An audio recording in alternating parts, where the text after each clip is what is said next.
Hey all, this is Father Brett. I'm here sitting outside our little back patio at St. Genevieve. And, we're in a really weird space right now. There's almost nothing that's going on right now that's happening in our lives, happening in our homes, happening, out in the world, is what we're used to. It's very weird. And so, we have to adjust to a lot of new things. Adjust to your kids maybe being home more than you're used to. Adjust to not being able to see your family and your friends as much as you used to.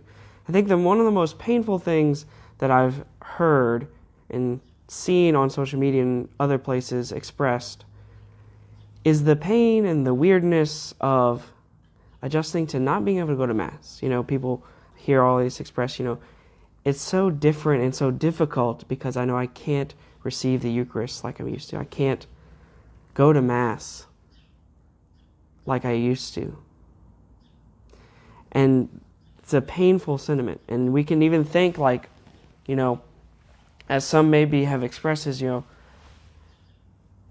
can't go to Mass. Does that mean that, I can't receive those graces, that I can't receive, that union with Christ that I want? Does that mean that God has abandoned me? Does that mean that the church has abandoned me? To those last two questions, I just want to say the answer is no. God has not abandoned you. The church has not abandoned you.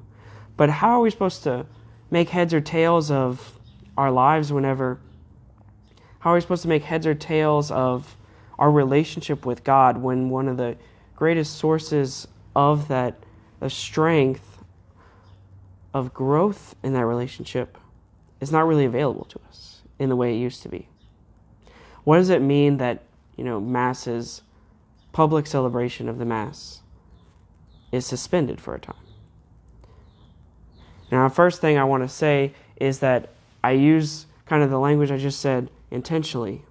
The first thing to let you know is that Masses are not canceled. The public celebration of them has been suspended. As you've already experienced, this Sunday was the first Sunday where there was no public Masses, but all throughout, you go on social media, if you have even 10 Catholic friends, you'll see them all posting and sharing all these different live feeds of the Mass going on in the parishes still. And maybe there are no people present, but the priests throughout the world, and I say this because I want to encourage you, that the priests throughout the world are still praying the Mass. They're still celebrating it. The Mass is still going on. It hasn't been canceled. The Mass is still with us, even though we can't be present at it like we used to, like you used to. Even though the priest is celebrating to an empty church, maybe. And I think that's important because it reminds us that God is still present in the world. God is still present in our lives. The fact that the Mass still continues and that myself and so many other priests continue throughout the world and throughout this country, and especially in this diocese, continue to celebrate the Mass should be a reminder to you every day that Christ is still present. Christ is still here with you.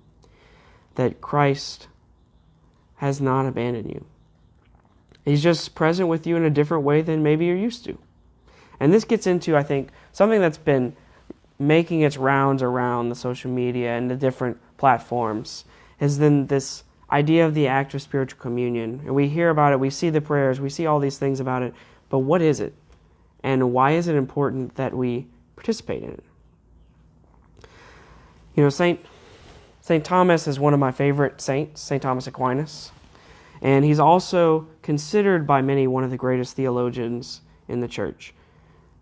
And one of the things that he says, he's talking about, whether or not there are more than one way to receive the sacrament of the Eucharist. And he talks about this spiritual way of receiving communion.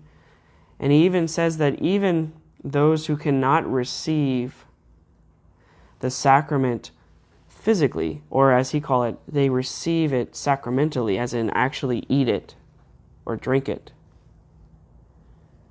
is that those people can still receive it spiritually. Is that those people can still receive the effects, the graces, especially that grace of communion with the Lord and with His church, spiritually. It's this great mystery that, even though there may be no one present at the Mass, is that when the priest celebrates the Mass, it's not just for him that those graces of the Eucharist, of receiving communion, come to, but that those graces can actually go out into the world.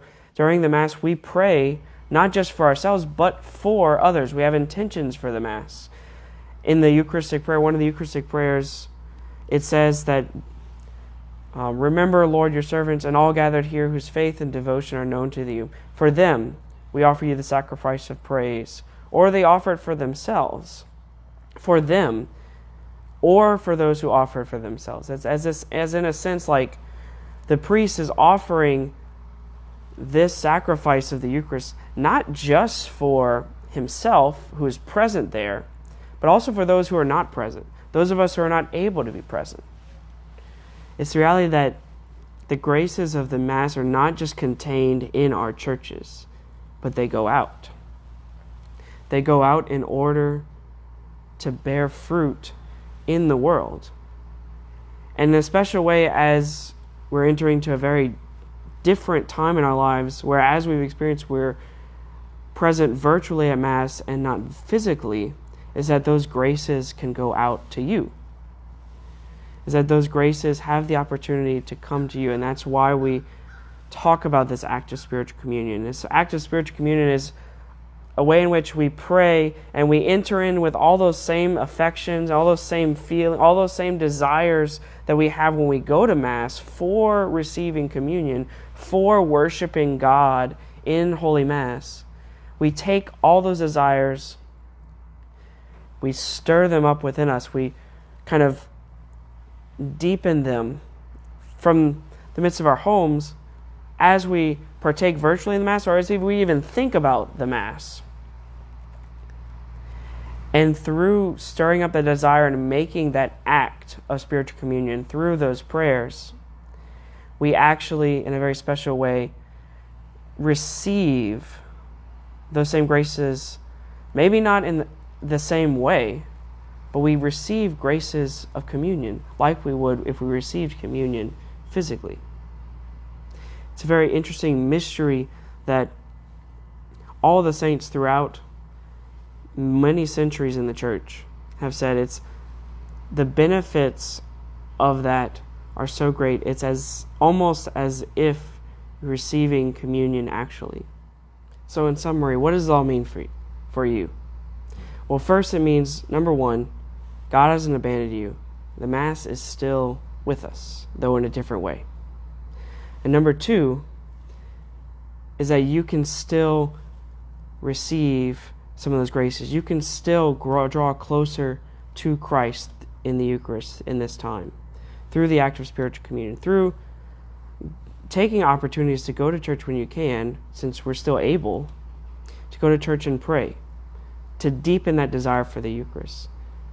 There's still opportunities for you to receive those graces of communion in your own homes, through prayer and through participating virtually or through reading and through different prayers, to just participate in that act of communion. And so, don't be scared, don't be afraid. God has not abandoned you. And God still desires to be in communion with you. God still desires to grow in that union with you. And so just trust in that. And from all of us here at St. Genevieve, I just say, God bless you and have a great day.